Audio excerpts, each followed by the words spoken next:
الرحیم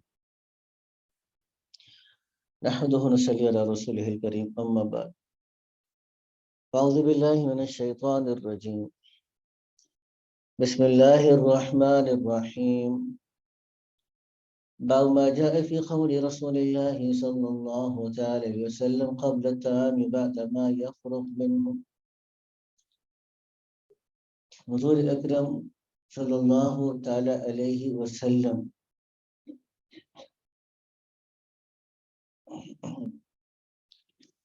کھانے سے پہلے اور کھانے کے فراغت کے بعد کیا پڑھا کرتے تھے. اس کو ایک دفعہ دوبارہ سے، یعنی دوبارہ کا مطلب یہ چیزیں پہلے سے آ رہی ہیں، ایک دفعہ ہم ان کو دیکھ لیتے ہیں.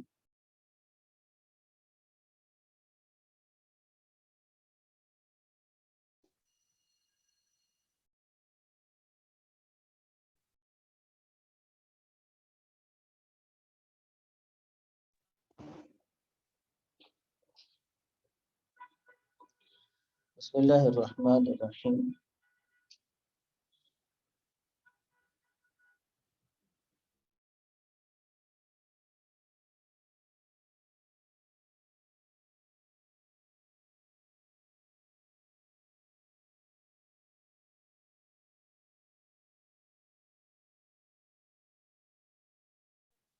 جو زوم پہ آواز آ رہی ہے کہ نہیں آ رہی؟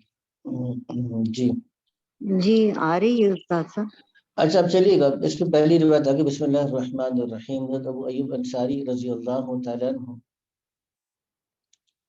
فرماتے ہیں کہ ہم حضور کے پاس تھے ایک دن، تو آپ کو کھانا پیش کیا گیا اور میں نے اس سے زیادہ برکت والا کھانا نہیں دیکھا. یعنی اس کھانے کی ابتدا میں جتنی برکت ہوئی اس سے پہلے کبھی اتنی برکت نہیں ہوئی، اور لیکن اس کھانے کے آخر میں، اس کھانے کے آخر میں جتنی بے برکتی ہوئی اتنی بے برکتی اس سے پہلے نہیں ہوئی. تو ہم نے کہا کہ حضور یہ کیا وجہ ہے؟ تو حضور اکرم صلی اللہ علیہ وسلم نے ارشاد فرما دیا اس کی وجہ یہ ہے کہ جب ہم بیٹھے تو ہم نے کھانا کھانے سے پہلے اللہ کا نام لیا، لیکن اس کے بعد ایک آدمی ایسا بھی آ گیا جس نے اللہ کا نام نہیں لیا تھا، تو شیطان اس کے ساتھ شریک ہو گیا. یہ کل روایت ہم نے کر لی تھی. اب اگر آدمی کھانا شروع کر دے اور درمیان میں بھول جائے تو کیا کہنا چاہیے؟ اب پیج نمبر 149 ہے، اس میں آ رہا ہے کہ اگر تم میں سے کوئی آدمی کھانا شروع کرے اور بھول جائے اللہ کا نام لینا تو وہ کیا کہنا چاہیے؟ فَلْيَقُلْ بِسْمِ اللَّهِ أَوَّلَهُ وَآخِرَهُ. اللہ کا نام لیتا ہوں آغاز میں اور اس کے آخر میں. اگلی روایت ہے، اور یہ روایت نقل کرنے والے بھی عن عمر بن ابی سلمہ ہے، حضور کے سوتیلے بیٹے، ام سلمہ کے بیٹے تھے. حضور اکرم صلی اللہ علیہ وسلم نے حضرت ام سلمہ سے نکاح فرمایا تو یہ حضور کی پرورش میں رہے. تو وہ کہتے ہیں کہ آپ صلی اللہ علیہ وسلم آئے، ان کے پاس کھانا تھا، تو حضور نے ان کو بلایا کہ اذن یا بنیا، اے میرے چھوٹے بیٹے، پیار کے ساتھ بلایا. فسم اللہ تعالی، تو اللہ کا نام لو. وَكُلْ بِيَمِينِكَ، اپنے دائیں ہاتھ سے کھاؤ، مما یلیک، اور جو تمہارے سامنے ہے اس میں سے کھاؤ. آگے چلیے گا. اگلی صفحہ ہے 150 جس پہ روایت ہے، جس میں روایت ہے اس چیز کو بیان فرمایا آپ صلی اللہ تعالی علیہ وسلم نے.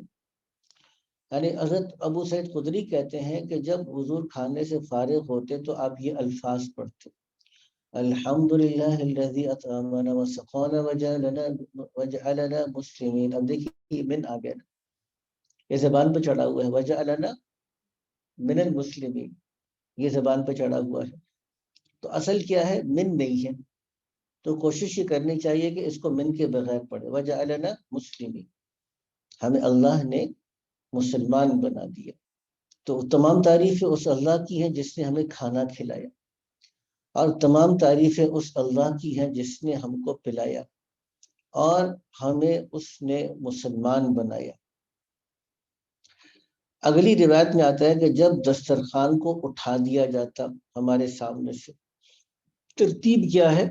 اصل ترتیب اور سنت طریقہ یہی کہ پہلے لوگ آ کر بیٹھ جائیں، تو لوگوں کے بیٹھنے کے بعد دسترخوان لگے، اور پھر کھانا لگے، اور پھر برتن لگے، اور پھر انسان کھانا کھائے۔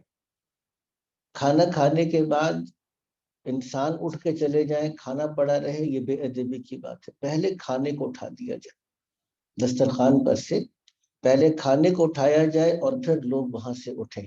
تو اسی لیے دیکھیں یہاں پہ روایت میں آ رہا ہے کہ اذا رفعت المائدۃ، جب دسترخوان کو اٹھا دیا جاتا حضور کے سامنے سے، تو حضور یہ کلمات ارشاد فرماتے: الحمدللہ حمدا کثیرا طیبا مبارکا فیہ، تمام تعریفیں اللہ کی ہیں، ایسی تعریف جو بہت کثرت کے ساتھ ہو، طیباً بہت پاک ہو،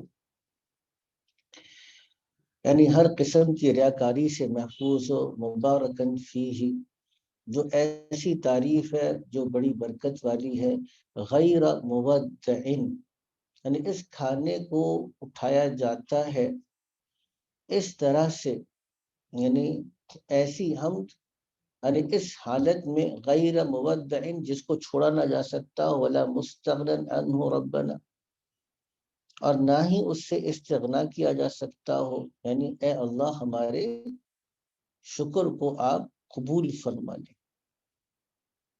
تو ایک اور مسئلہ یہاں پر گویا کہ غیر مودعن ولا مستغنا عنہ، اب اس کے دو ترجمے ہو سکتے تھے۔ ایک ترجمہ تو وہ تھا جو یہاں پہ کیا گیا، وہی ترجمہ میں نے آپ کو پڑھ کے سنا بھی دی۔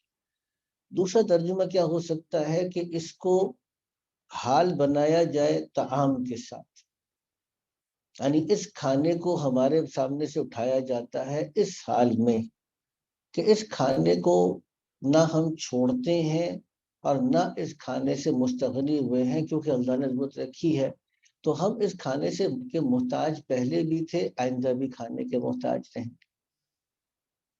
پہلی بات، دونوں صورتوں میں اب تو ترجمے کے اندر اور اس کے مفہوم میں کیا فرق پڑ جائے گا؟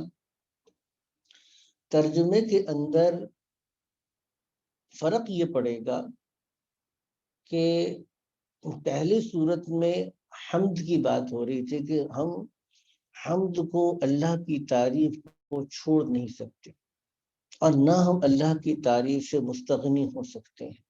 اور دوسری بات یہ ہے کہ اللہ ہم آپ کی نعمتوں کی تعریف کرتے ہیں، ایسی تعریف کرتے ہیں جو کثرت کے ساتھ ہو، ایسی تعریف کرتے ہیں جو ہر قسم کی ریاکاری سے پاک ہو، ایسی تعریف کرتے ہیں جو بڑی ہی برکت والی ہو، اور اے اللہ ہم آپ کی کسی نعمت اور اس کھانے کی نعمت کو چھوڑ نہیں سکتے، الوداع نہیں کہہ سکتے، اس سے منہ نہیں موڑ سکتے، اور نہ ہی اس کے ہم مستغنی ہو سکتے ہیں۔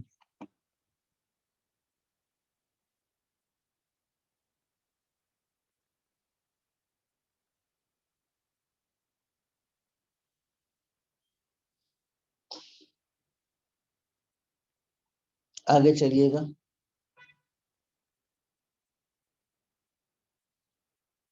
اگلی روایت ہے صفحہ نمبر 150 ہے، ابو سعید خدری رضی اللہ تعالیٰ عنہ، وہی والی روایت جو ہم پیچھے پڑھ رہے تھے، یہ تو ہر پڑھ لیا، 150 میں تو پڑھ لیا، صفحہ نمبر 151 پر ہے، اور یہ روایت نمبر 6 ہے اس باب کی، اور اس روایت کو نقل کرنے والی اما جان عائشہ صدیقہ رضی اللہ تعالی عنہا ہیں، اور وہ ارشاد فرماتی ہیں کہ جب حضور کھانا کھاتے تو کہ یأکل الطعام فی ستۃ من اصحابہ، یعنی 6 آدمیوں کے ساتھ کھانا کھاتے اور پھر ایک بدو آ جاتا، فأکلہ بلقمتین، اور اس نے 2 لقمے کھایا، یعنی اکلہ باللقمتین، 2 ہی لقموں میں سارا کھانا ختم کر دیا، تو حضور نے ارشاد فرمایا کہ لو سما لکفاکم، اگر یہ اللہ کا نام لیتا تو یہ کھانا تمہارے لیے کافی ہوتا۔ تو بے برکتی یہ، جو بے برکتی کا مطلب ہے کہ ایک چیز جو سب کو کافی ہو سکتی تھی اب وہ سب کے لیے کفایت نہیں کر رہی۔ آگے چلتے ہیں، اگلی روایت انس بن مالک کی ہے۔ حضور اکرم صلی اللہ تعالی علیہ وسلم ارشاد فرماتے ہیں کہ ان اللہ لا یرضى عن العبد ان یاکل الاکلۃ ویشرب الشربۃ فیحمده علیہا، کہ اللہ تعالیٰ اپنے بندے سے راضی ہوتے ہیں کہ وہ کھانا کھائے اور وہ پانی کی پینے کی چیزیں پیے اور اللہ کا اس پر شکر ادا کرے۔ یہاں سے ایک اور اصول ہم کو معلوم ہو گیا جو بہت بنیادی بات ہے، ہمارے اس دین اسلام کے اندر ترک نعمت خود اپنی ذات میں کوئی عبادت نہیں ہے۔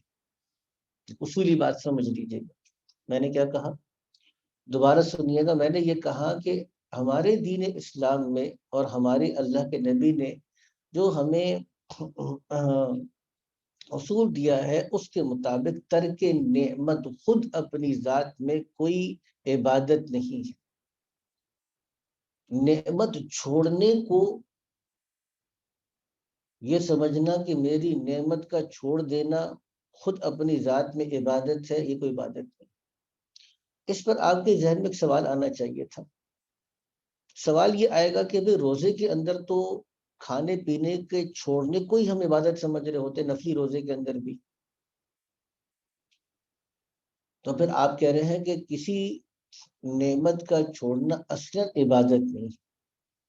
تو جواب یہ ہے کہ جی ہاں، اصل میں نے یہی کہا کہ کسی بھی نعمت کا چھوڑنا خود اپنی ذات میں عبادت نہیں ہے۔ اور وہ اس طرح کہ دیکھیے اللہ تعالیٰ کو اصلاً یہ مطلوب نہیں ہے روزے سے کہ میں کھانا پینا چھوڑ دوں۔ کھانے پینے کے چھوڑ دینے سے اللہ خوش ہوتے ہیں ایسی بات نہیں۔ ہاں، کھانے پینے کو جب میں اللہ کی خاطر چھوڑتا ہوں اور اس احساس کو بیدار کرتا ہوں کہ میرا اللہ مجھے دیکھتا ہے اور میں نے اللہ کی خاطر کھانے پینے کو چھوڑا ہے جس سے کہ میں اپنے نفسانی خواہشات کو دباؤں گا۔ وہ بہت مشہور روایت ہے جس میں حضور نے ارشاد فرمایا کہ یا معشر الشباب من استطاع منکم الباءۃ فلیتزوج، اے نوجوانوں کی جماعت، تم میں سے جو آدمی طاقت اور استطاعت رکھتا ہو اسے چاہیے کہ وہ نکاح کر لے، اور جس آدمی کے پاس طاقت نہیں ہو، نکاح نہ کر سکتا ہو، کیا کرے؟ علیہ بالصوم، وہ پھر لگاتار پہ در پہ روزے پہ روزہ رکھتا چلا جائے۔ تو روزے رکھنا کس وجہ سے ہوا؟ انسان کی نفسانیت کو مغلوب کرنے کے لیے۔ تو اگر کسی نعمت کو اس وجہ سے چھوڑا جائے کہ اس کے ذریعے سے کوئی صفات پیدا ہوں گی، پھر تو اس نعمت کو چھوڑنا کسی درجے میں مطلوب ہو سکتا ہے، ورنہ خود مشقت کا اٹھانا، بھوکا رہنا خود اپنی ذات میں یہ کوئی عبادت کی چیز نہیں۔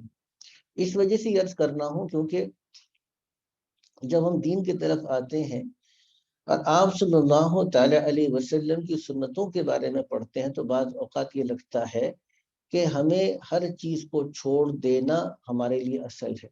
یہ ہمارے لیے اصل سب چیزوں کو چھوڑ دینا اصل نہیں ہے، ہاں سنت سے قریب ہونا یہ ہمارے لیے اصل ہے۔ دونوں چیزوں کے اندر تھوڑا سا فرق ہے۔ بہرحال ہم آگے بڑھتے ہیں، پیج نمبر 152 ہے، باب ما جاء فی قدح رسول اللہ صلی اللہ علیہ وسلم، حضور اکرم صلی اللہ علیہ وسلم کے پیالے کے بیان میں۔ انس بن مالک رضی اللہ تعالی عنہ نے آپ نے ایک لکڑی کا پیالہ نکالا اور جس میں لوہے کے لکڑی کا موٹا پیالہ تھا، جس کے اندر وہ کہتے ہیں کہ لوہے کی اس کے اندر وہ لگی ہوئی تھیں، پتریاں لگی ہوئی تھیں۔ تو اور کہنے لگے کہ یا ثابت ھذا قدح رسول اللہ، قدح رسول اللہ صلی اللہ علیہ وسلم، حضور اکرم صلی اللہ علیہ وسلم کا پیالہ ہے۔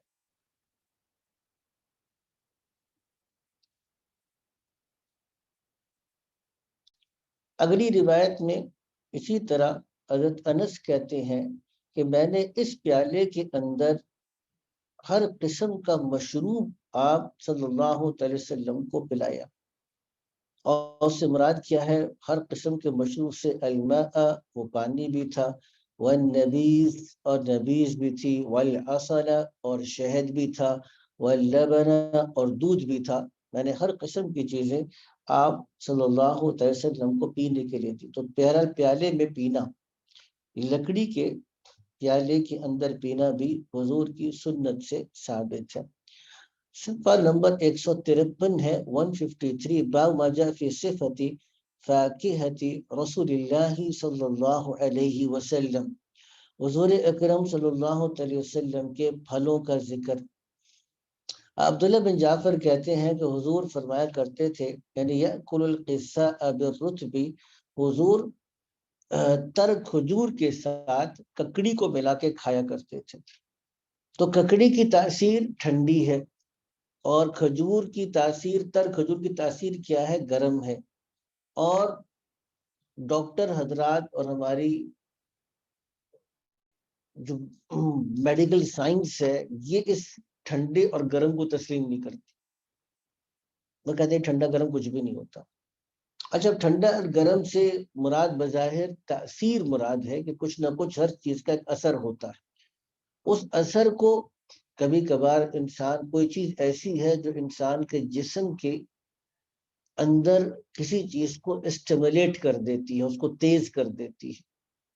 اب یہ بہت سے اسٹیرائڈز ہیں، آپ اسٹیرائڈز لیتے ہیں تو آپ کے نظام، جسم کے نظام کو تیز حرکت میں کر دیتے ہیں، اسٹیمولیٹ کر دیتے ہیں۔ تو علاج کے لیے بھی اسٹیرائڈز اس لیے استعمال ہوتے ہیں۔ اچھا، کوئی چیز ایسی ہے جو کبھی کبھار آپ کے جسم کے نظام کو جو اسٹیمولیٹ ہو چکا، وہ تیز ہو چکا، اس کو سلو ڈاؤن کرنے میں مدد دیتی۔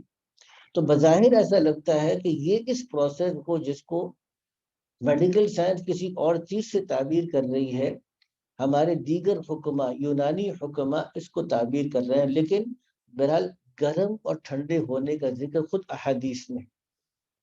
اب یہاں پہ یہ روایت بھی آ گئی۔ اگلی روایت دیکھیے گا کہ آپ یأکل البطیخ، بطیخ کیسے کہتے ہیں جی؟ تربوز کو بطیخ الاخضر، ویسے خربوزہ کو بھی کہتے ہیں، اور بعض لوگوں نے کہا کہ بطیخ الاخضر تو تربوز ہے۔ تو بطیخ تربوز کے ساتھ آپ یہ تر کھجورے کھایا کرتے تھے، نوش فرمایا کرتے تھے۔ اس کو بھی آپ نوٹ کیجئے گا کہ ٹھنڈا اور گرم کو۔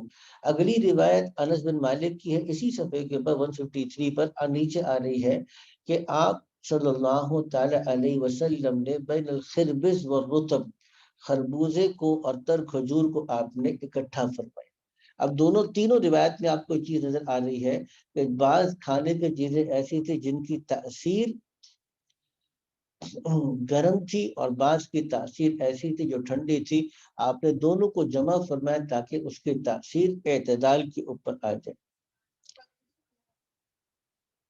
ککڑی نہیں، کھیرا علیحدہ چیز ہے اور ککڑی علیحدہ چیز ہے، اور ککڑی تو ککڑی ہی ہے۔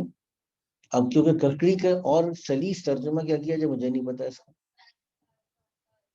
تر ہے وہ، آپ دیکھیں جیسے کھیرا ہوتا ہے نا تو ڈارک گرین رنگ کا ہوتا ہے، اور جو ککڑی ہوتی ہے یہ لائٹ گرین ہوتی ہے اور تھوڑی سی لمبی ہوتی ہے، اور کبھی کبھار اس کے اندر بینڈ بھی ہوتا ہے، تھوڑی سی مڑی بھی ہوتی ہے۔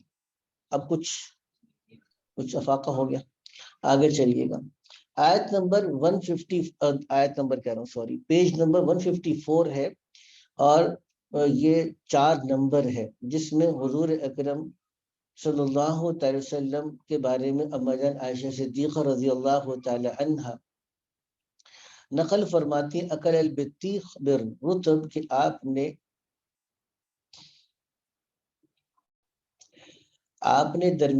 نے اس میں اکل بطیخ، آپ نے تربوز کھجوروں کے ساتھ کھایا۔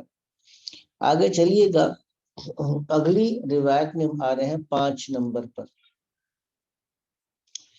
حضرت ابو رضی اللہ تعالی عنہ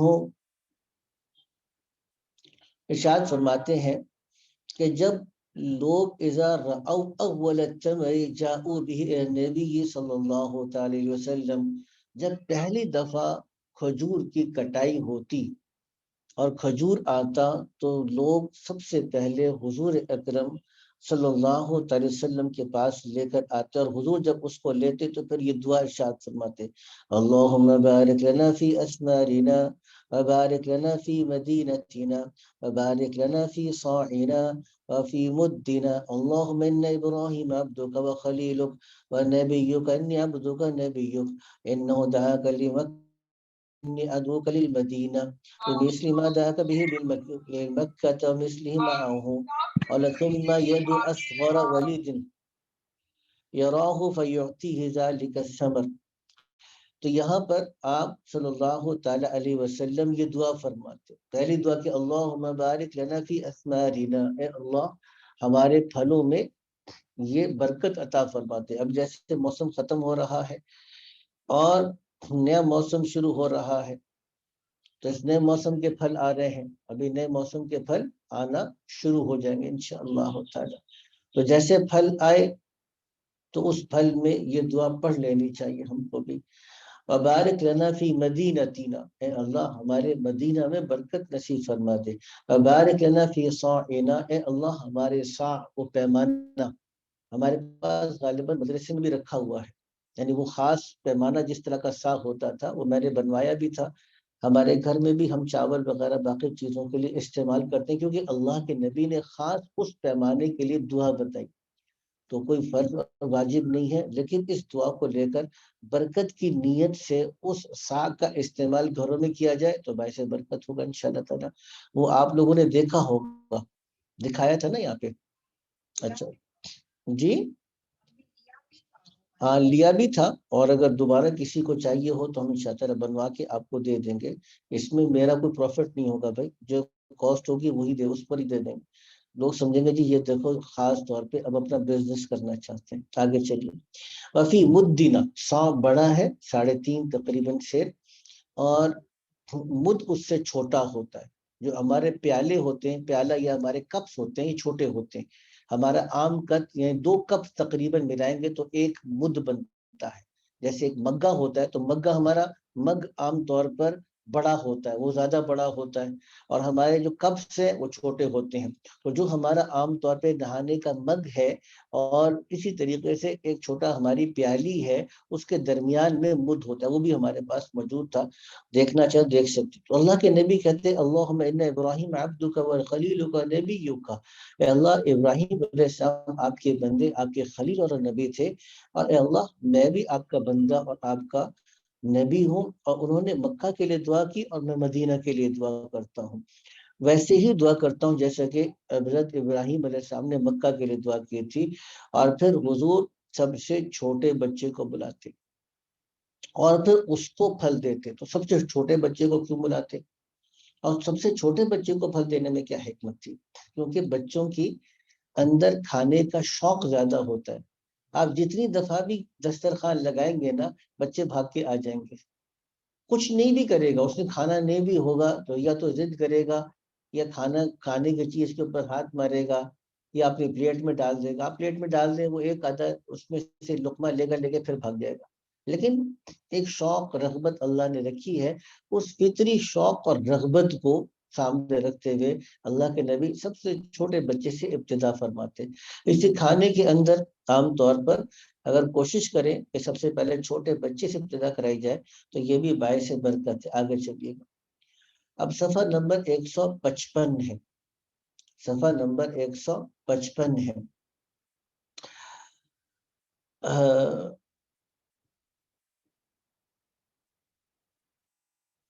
اچھا وہ کہتی ہیں، وہ صحابیہ ہے، ان ربیع بنت معوذ بن افرا قالت بعثني معاذ بن افرا بقناع من رطب وعليه اجر من قصاء، یہ آگے کیا لکھا ہے پڑھنا مشکل ہو رہا ہے میرے لیے جی، زہب وکان النبی صلی اللہ علیہ وسلم یحب القصاء، تو وہ کہتی ہیں کہ معاذ بن افرا نے تازہ کھجوروں کو ایک طبق جن پر چھوٹی چھوٹی یعنی چھوٹی چھوٹی روئے دار ککڑیاں تھیں، تو وہ مجھے بھیجیں، اور آپ صلی اللہ علیہ وسلم کو ککڑی پسند تھی تو میں وہ لے کر آیا، اور ان کے پاس آیا، وَإِنْدَهُ حِلْيَةٌ قَدْ قُدِمَتْ عَلَيْهِ مِنَ الْبَحْرَيْنِ فَمَلَأَ يَدَهُ مِنْهُ فَأَعْطَانِي، تو حضور اکرم صلی اللہ علیہ وسلم کے پاس کچھ زیور آئے ہوئے تھے بحرین سے، تو حضور نے اس میں سے مجھے بھی بطور ہدیے کے عطا فرمائے۔ یہاں پہ ہم صفحہ نمبر 156 پر ہیں، وہی والی روایت ہے کہ بِقِنَاءٍ مِّن رُطْبٍ وَأَجْرٍ رُغْبٍ، تو کہ کہتی ہیں کہ ایک طبق کھجوروں اور چھوٹی چھوٹی روئی دار ککڑیاں لے کر بھیجا حضور کی خدمت میں، تو آپ صلی اللہ علیہ وسلم نے اس زیور میں سے کچھ مجھے نکال کر دیا۔ آگے چلتے ہیں، اب صفحہ نمبر 157 ہے، باب ما جاء فی صفت شراب رسول اللہ صلی اللہ علیہ وسلم، آپ صلی اللہ علیہ وسلم کے جو پینے کی چیزیں ہیں ان کے احوال۔ تو حضرت عائشہ صدیقہ فرماتی کان احب الشراب الی رسول اللہ صلی اللہ علیہ وسلم الحلو الباردہ، کہ آپ کو جو چیز ٹھنڈی اور میٹھی ہو وہ سب سے زیادہ پینے کے اندر مرغوب تھی۔ اسی صفحے کے اوپر بلکہ ہم اگلے صفحے پہ چلے جاتے ہیں اور ترجمہ اس روایت کا پڑھ لیتے ہیں۔ عبداللہ بن عباس کہتے ہیں کہ میں اور خالد بن ولید دونوں حضور کے پاس حضرت میمونہ کے گھر گئے۔ حضرت ام المؤمنین رضی اللہ تعالی عنہا یعنی حضرت میمونہ حضرت عبداللہ بن عباس کی خالہ تھیں، تو وہ ایک برتن میں دودھ لے کر آئے، حضور نے اس میں سے تناول فرمایا۔ عبداللہ بن عباس کہتے ہیں میں دائیں طرف تھا اور خالد بن ولید ان کے بائیں طرف تھے، تو مجھ سے پنایا کہ اب پینے کا حق تمہارا ہے، یعنی کیونکہ تم دائیں طرف ہو، جو زیادہ حقدار ہے دائیں طرف ہے، اور تم اپنی خوشی سے جتنا چاہو تو خالد کو دے دو۔ تو حضرت عبداللہ بن عباس نے کہا کہ میں آپ کے پیے ہوئے یعنی آپ کے چھوڑے ہوئے چیز کو کسی اور پہ ترجیح نہیں دے سکتا، یعنی میری خواہش ہے کہ یہ متبرک مجھے ہی مل جائے سارا کا سارا۔ تو اس کے بعد حضور نے ارشاد فرمایا کہ جب کسی شخص کو اللہ تعالیٰ کوئی چیز کھلائے تو یہ دعا پڑھنی چاہیے، اللہم بارک لنا فیہ وَأَطْعِمْنَا خَيْرًا مِّنْهُ، یا اللہ ہم کو اس میں برکت دے اور ہم کو اس سے زیادہ عطا فرما، اور دوسری دعا یہ کہ اللہم بارک لنا فیہ وَزِدْنَا مِنْهُ، اور ہم کو اس میں بڑھا بھی دے۔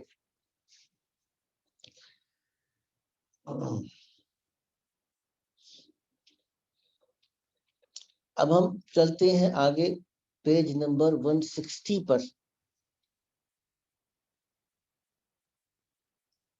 باب آجا فی صفت شرب رسول اللہ صلی اللہ تعالی علیہ وسلم، یعنی اس میں ذکر ہے کہ آپ کا پینے کا ایک یہ تھا کہ کن چیزوں کو آپ نے پیا، اور دوسرا یہ ہے کہ پینے کا انداز کیا تھا، کس طریقے سے آپ نے پیا۔ تو پہلی روایت آ رہی ہے پیج نمبر 160 ہے، عبداللہ بن عباس رضی اللہ تعالی عنہما کی کہ حضور نے زمزم پیا اس حال میں کہ آپ کھڑے ہوئے تھے۔ اب یہ ہے کہ زمزم کھڑے ہو کر پینا چاہیے بیٹھ کے پینا چاہیے، تین اقوال ہیں۔ کتنے اقوال ہیں؟ تین اقوال ہیں۔ پہلی بات تو یہ ہے کہ زمزم کی خاصیت بعض علماء کرام کے نزدیک یہ ہے کہ اس کو کھڑے ہو کر ہی پینا چاہیے، زمزم کی جو افضلیت ہے وہ کھڑے ہو کر پینا ہے۔ اور دوسرا یہ بیان کیا کہ زمزم کا کھڑے ہو کر پینا سبیل کی وجہ سے تھا، سبیل یا کنویں کی وجہ سے تھا کہ اس زمانے میں جب کنویں سے زمزم کو نکالا جا رہا ہے تو وہاں بیٹھنے کی جگہ نہیں تھی، اس لیے کھڑے ہو کر پینا جائز ہے، البتہ بیٹھ کر پینا کیا ہے؟ سنت ہے۔ اور تیسری قول یہ ہے کہ زمزم کے بارے میں کھڑے اور بیٹھ کر پینا دونوں برابر ہے۔ تو یہ تین قول عام طور پر ہیں، تو بہرحال بظاہر یہ لگتا ہے کہ اصل سنت تو بیٹھ کر پینا ہے، سنت چاہے زمزم ہو یا کوئی اور ہو، اصل سنت یہ ہے کہ بیٹھ کر پیا جائے۔ اور بعض حضرات نے کہا کہ اگر زمزم کو کھڑے ہو کر پیا تو زیادہ افضل ہے۔ آگے چلیے گا، اب اگلی روایت آ رہی ہے جس وجہ سے میں نے یہ بات ارشاد میں نے عرض کیا آپ کی خدمت میں کہ بیٹھ کر پینا زمزم اور کھڑے ہو کر پینا، یعنی مطلب دونوں طریقوں سے ثابت تو ہے، لیکن اصلاً بیٹھ کر پینا سنت ہے۔ وہ فرماتے ہیں کہ صحابی کہتے ہیں کہ میں نے حضور اکرم صلی اللہ علیہ وسلم کو دیکھا کہ آپ زمزم پی رہے تھے، یعنی یہاں پہ زمزم کا ذکر نہیں ہے بلکہ مطلق پینے کا ذکر ہے۔ آپ کو کھڑے اور بیٹھے دونوں طریقوں سے پیتے ہوئے دیکھا۔ تو کھڑے ہو کر پینا اس صورت میں تھا جبکہ بیٹھنے کی جگہ نہ ہو یا سبیل ہو، اور اصلاً آپ کا پینا بیٹھنے کا تھا۔ اگلی پیج ہے 161، اس میں عبداللہ بن عباس کی روایت ہے کہ میں نے حضور کو زمزم پلایا اس حال میں، اور پھر حضور نے اس کو پیا اس حال میں کہ وہ کھڑے ہوئے تھے۔ اگلی روایت میں دیکھیے گا، اس میں بیان فرمایا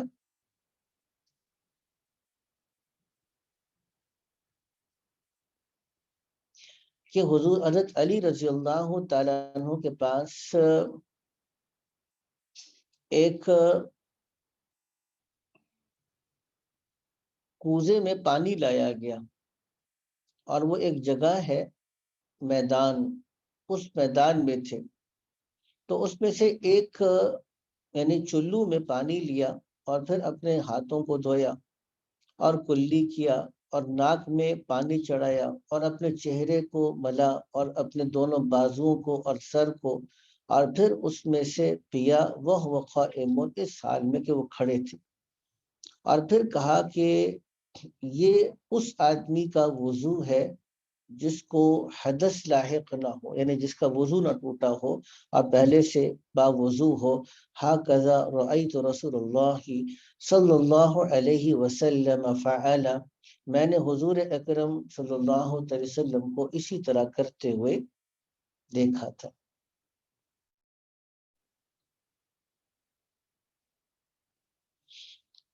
اچھا، اب اس میں ایک بات سمجھ میں آ گئی ہم کو کہ ایک تو مختصر سا وضو فرمایا، یعنی دونوں ہاتھ دھوئے، ایک دفعہ گلے کی، ناک میں پانی چڑھایا، چہرے کا مسح کیا۔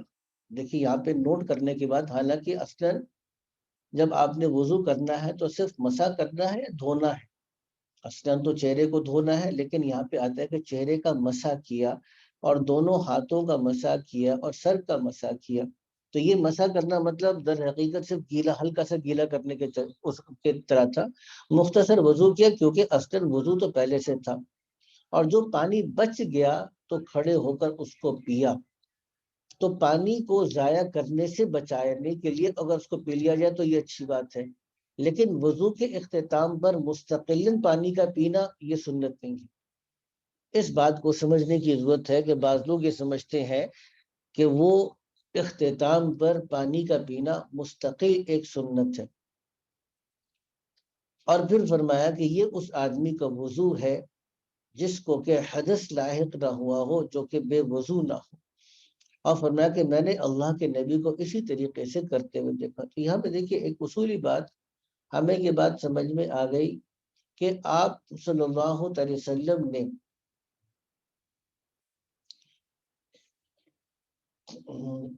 اگر پانی کو ضائع کرنے سے بچایا جائے تب تو مستحب ہے۔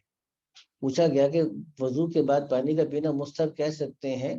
اگر تو پانی کو ضائع ہونے سے بچانے کے لیے پیا جا رہا ہے پھر تو مستحب ہے، لیکن مستقل طور پہ جب بھی وضو کیا جائے اور اس کے بعد جا کے پانی پیا جائے تو اس کو مستحبات میں بھی شمار نہیں کیا۔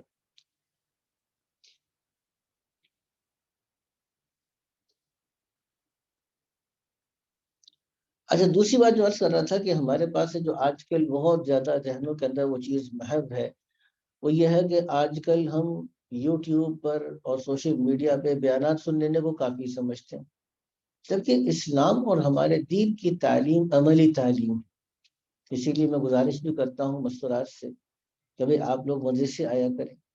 مدرسے میں آتے ہیں، ماحول میں بیٹھتے ہیں، بہت سی چیزوں کا آپس سے مذاکرہ ہوتا ہے، تو اس سے ہمارا ایک مزاج بنتا ہے کسی کا کوئی عذر ہے تو علیحدہ مسئلہ ہے، لیکن کوشش اس بات کی ہو کہ ہم ماحول میں آ کر سیکھیں، تو عملی تعلیم ہے۔ آگے چلیے گا، پیج نمبر 162 ہے۔ انس بن مالک رضی اللہ تعالی عنہ فرماتے ہیں کہ حضور کان یتنفس فی الاناء ثلاثا اذا شرب ویقول هو امرأ واغوا، کہ یہ پینے کے دوران 3 دفعہ سانس لیتے اور آپ ارشاد فرماتے کہ یہ زیادہ خوشگوار اور سیراب کرنے والا ہے، یعنی بہت زیادہ ایک دفعہ پینے کے بجائے آپ ٹھہر ٹھہر کر 3 سانس میں پانی پیتے۔ اگلی روایت کو دیکھیے گا، کان اذا شرب تنفس مرتين، جب آپ پیتے تو 2 دفعہ سانس لیا۔ اب یہ جو پینے والی چیز کی مقدار کی کمی اور زیادتی کی وجہ سے ہو سکتا ہے، تو عدد اصلا مقصود بظاہر معلوم نہیں ہوتا۔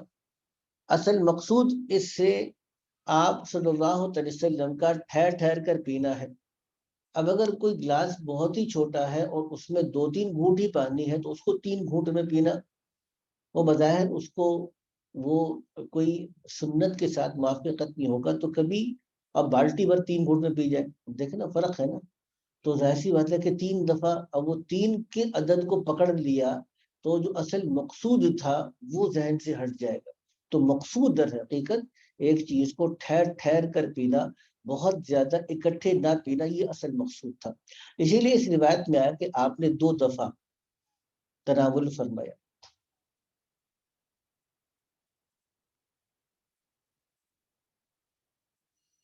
اگلی روایت میں پیج نمبر 163 ہے،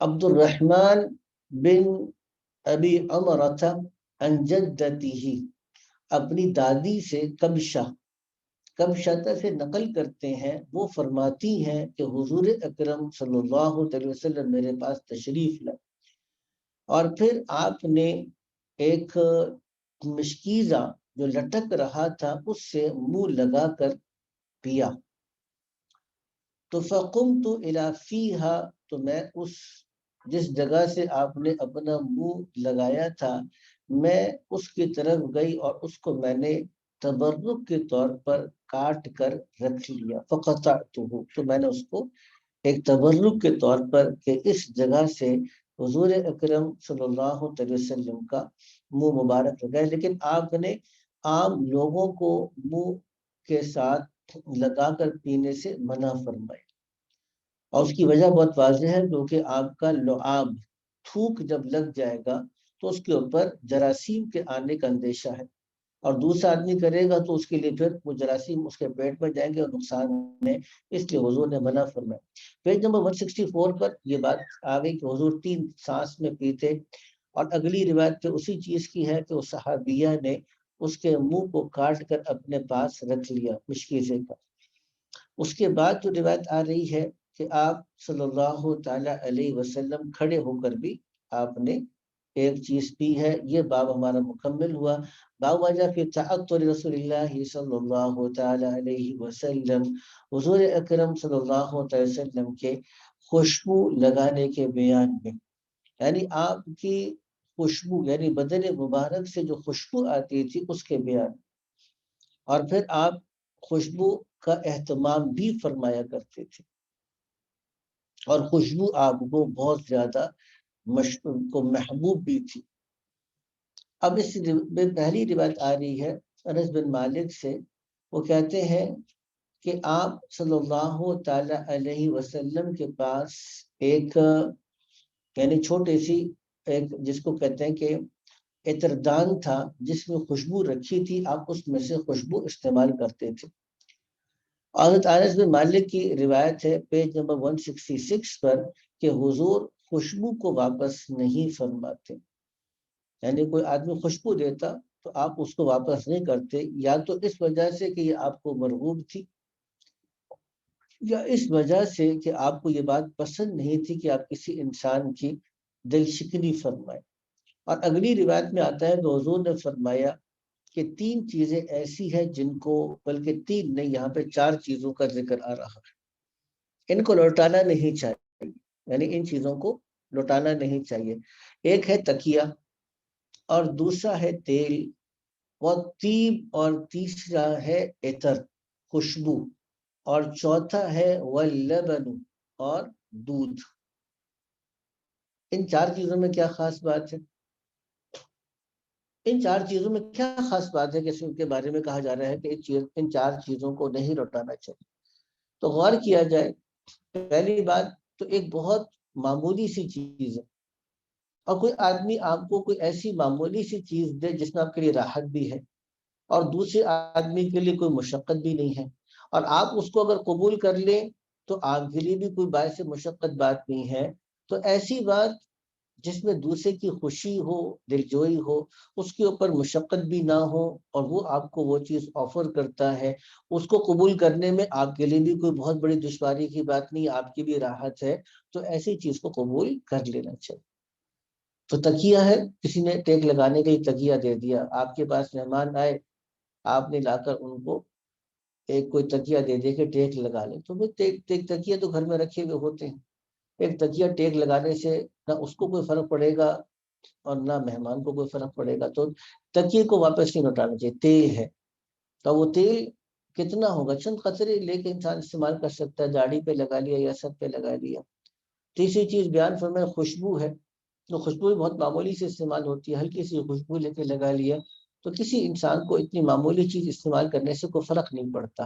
اور وہ لبن ہے، لبن کا مطلب ایک آدھا گھونٹ آپ نے اس میں سے پی لیا تو کوئی اس میں حرج کی بات نہیں، اس وجہ سے آپ نے اس کو آپ نے کہا کہ ان چیزوں کو لوٹانا نہیں چاہیے۔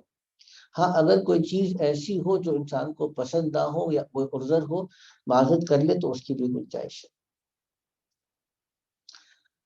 اس میں روایت آ رہی ہے حضرت ابو ہریرہ کی، حضور نے ارشاد فرمایا کہ طیب الرجال ما ظہر ریحہ وخفی لونہ، انہوں نے کہا کہ مردوں کے لیے بہتر خوشبو وہ ہے جس کا رنگ تو یعنی جس کی خوشبو ظاہر ہو لیکن رنگ مخفی ہو، چھپا ہوا ہو۔ اس زمانے میں جو خوشبو لگتی تھی اس کے الوان بھی ہوتے تھے، رنگ بھی ہوتا تھا۔ ہمارے پاس جتنی پرفیومز ہیں، ان پرفیومز کا کوئی رنگ نہیں ہوتا، اس زمانے کے اندر وہ خوبصورتی کے لیے بھی لگاتے تھے، جیسے وہ زینت کے لیے بھی لگاتے تھے۔ اب اگر سرخ رنگ ہے اور اس کو اس طرح سے لگائیں گے، ویسے نہیں لگائیں گے جیسے ہم لگاتے ہیں، بلکہ اس طریقے سے لگاتے کہ اس سے خوبصورتی بھی ہوتی اور زیب و زینت بھی ہوتی اور اس کے اندر خوشبو بھی ہوتی۔ تو کہا کہ مردوں کے لیے وہ خوشبو بہتر ہے جس کا رنگ پھیکا ہو، بہت شوخ رنگ نہ ہو، مردوں کے لیے بہت شوخ رنگ کی چیزیں پہننا اس کو پسندیدہ قرار نہیں دیا گیا، لیکن اس کی خوشبو تو تیز ہو لیکن رنگ اس کا پھیکا ہو۔ اور خواتین کے لیے طیب النساء، خواتین کے لیے کون سا عطر ہے؟ جس کا رنگ زیادہ ہو، کیونکہ خواتین کے لیے زیب و زینت اور شوخ لباس پہننا، خوبصورت لباس پہننا یہ ان کے لیے جائز ہے۔ تو اگر اس کا رنگ ظاہر ہے تو اچھی بات ہے، لیکن اس کی خوشبو کیا ہونی چاہیے؟ یہ کم ہونی چاہیے۔ خوشبو کم کیوں ہو؟ کیونکہ جس جگہ سے گزرے اور لوگوں کو پتہ چل جائے کہ یہاں سے کوئی خاتون گزری ہے تو اس بات کو پسند نہیں فرمائی۔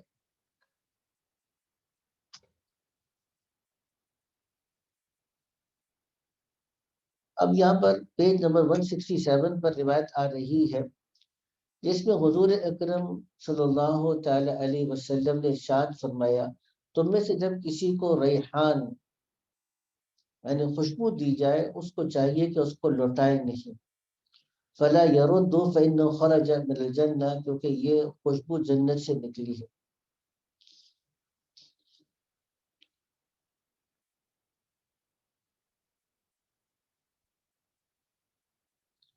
اگلی روایت ہم چل رہے اس کو کر لیتے ہیں، پیج نمبر 167 میں 5-6 منٹ باقی ہیں۔ جریر بن عبداللہ فرماتے ہیں کہ ورثت بین یدی عمر بن الخطاب فالقى جریر رداءه ومشى في ازار، تو بیان کرتے ہیں کہ حضرت عمر کی خدمت میں پیش کیے گئے، یعنی حضرت عمر زید بن عبداللہ تو انہوں نے چادر اتار کے صرف لنگی میں چل کر اپنا امتحان کروایا۔ عمر نے فرمایا کہ چادر لے لو، پھر قوم کی طرف متوجہ ہو کر فرمایا کہ میں نے جریر سے زیادہ خوبصورت کبھی کسی کو نہیں دیکھا، اس سوائے حضرت یوسف کی صورت کے جیسا کہ ہم تک پہنچا ہو۔ یعنی حضرت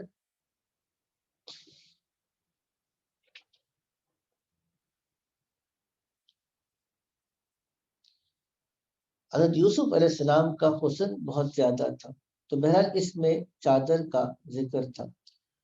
آگے چلتے ہیں، پیج نمبر 169 ہے، باب کیف کان کلام رسول اللہ صلی اللہ تعالی علیہ وسلم۔ یہ اب بہت پریکٹیکل چیزیں ہمارے لیے آنا شروع ہو گئیں کہ خاص طور سے اس بات کا ذکر ہے کہ حضور گفتگو کیسے فرماتے۔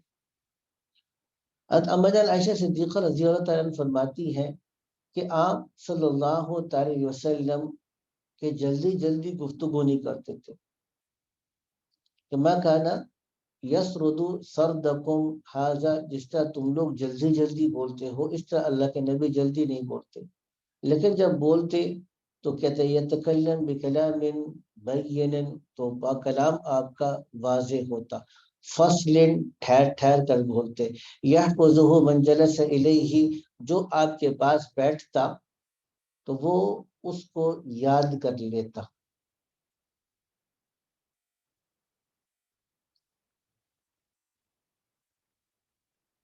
اگلی روایت، دوسری روایت آ رہی ہے اسی پیج نمبر 169 پر کہ حضور نے ارشاد فرمایا کہ یعید الکلمۃ ثلاثا لتعقل عنہ، کہ آپ ایک ہی بات کو تین تین دفعہ لوٹاتے تاکہ اس بات کو سمجھ لیا جائے۔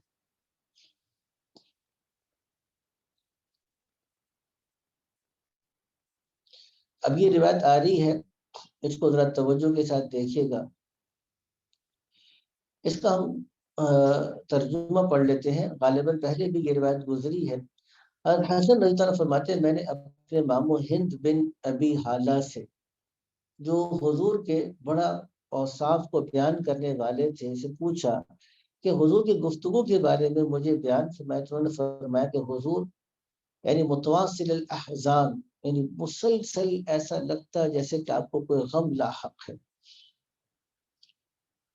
اور دائم الفکر، مستقل آپ کو ایک فکر لگی ہوتی، لیست لہ راحت، اور آپ کو ایسا لگتا کہ کسی پل چین نہیں ہے، طویل السکتی، اور بہت زیادہ خاموش رہتے، لا یتکلم فی غیر حاجت، بغیر کسی وجہ کے آپ گفتگو نہیں فرماتے، یفتتح الکلام ویختمہ باشتاقہ، آپ صلی اللہ تعالی وسلم اپنی گفتگو کی ابتدا اور انتہا منہ بھر کے کرتے، وَيَتَكَلَّمُ بِجَوَامِعِ الْكَلِمِ، اور حضور جب کلام فرماتے تو جامع کلمات کے ساتھ فرماتے، کلامہ فصل لا فضول ولا تقصیر، آپ ایک پکی ٹھکی محکم پختہ بات ارشاد فرماتے، نہ بہت زیادہ ہوتی، لمبی لمبی گفتگو نہیں کرتے، ولا تقصیر، اور نہ چھوٹی ہوتی، لیس بالجافی، اور آپ صلی اللہ تعالی علیہ وسلم لیسا بالجافی، یعنی ظلم کرنے والے نہیں تھے، وللمہین، اور نہ ہی ایسے تھے کہ آپ بالکل لوگوں کی نگاہوں میں بے عزت ہوں، یعظم النعمت، نعمت کی تعظیم کرتے، وَإِن دقت، چاہے وہ نعمت کتنی ہی چھوٹی کیوں نہ ہوتی، لا یذم منها شیئا، آپ کسی نعمت کی مذمت نہیں فرماتے، عیب نہیں نکالتے، غیر انه لم يكن يذم ذواقا ولا يمدحه، اور نہ ہی ایسی چیز کھانے کی چیز کی آپ مذمت کرتے، نہ ہی بہت تعریف کرتے، ولا تغضبه الدنيا، دنیا کا نقصان آپ کو غضب نہیں پہنچاتا، ولا ما كان لها، اور جو کو دنیا کے اندر ہے یہ چیزیں آپ کو نقصان نہ پہنچاتی، فاذا تعدي الحق لم يقم بغضبه شيء حتى ينتصر له، اور جب کسی حق کو ضائع کیا جاتا، حق کا مقابلہ کیا جاتا، تو کوئی چیز آپ کو نہ روک سکتی کہ آپ اس کا بدلہ لیں، اپنی ذات کے لیے آپ کبھی ناراضگی نہیں فرماتے تھے، ولا ينتصر لها، نہ اپنی ذات کے لیے کسی سے بدلہ لیتے تھے، جب اشارہ کرتے، اشارہ بکفہ ہی، اپنی کفہ ہی کلھا، اپنے پورے ہتھیلی کے ساتھ اشارہ کرتے، وَإِذَا تَعَجَّبَ غَلَبَهَا، اور جب آپ کو کوئی تعجب ہوتا تو آپ اپنی ہتھیلیوں کو بند فرماتے. وَإِذَا تَحَدَّثَ اتصل بها وضرب براحته اليمنى بطن ابهامه. اور جب کوئی بات ارشاد فرماتے اور کوئی خوشی کا واقعہ ہوتا تو آپ اپنے بائیں ہاتھ کے انگوٹھے پر دائیں ہتھیلی سے مانگتے. وَإِذَا غَضِبَ أَعْرَضَ. اور جب آپ صلی اللہ علیہ وسلم کو ناراضگی ہوتی آپ اعراض فرماتے. وَشَاحَ وَإِذَا فَرِحَ غَضَّ طَرْفُهُ. جب خوش ہوتے تو نگاہوں کو جھکا دیتے. جُلُّ ضِحْكِهِ التَّبَسُّمُ. آپ کے زیادہ زیادہ ہنسنا تبسم ہوتا. یفتر عن مثل حب الغمام. اور آپ کے چمکتے ہوئے موتی کی طرح یا اولوں کی طرح سفید اولے کی طرح آپ کے دانت مبارک نظر آتے صلی اللہ علیہ وسلم. آج کے لیے اتنا کافی ہے. اللہ نے چاہا تو کل انشاءاللہ ہمارا سبق ہوگا. 1 منٹ ٹھہر جائیے گا.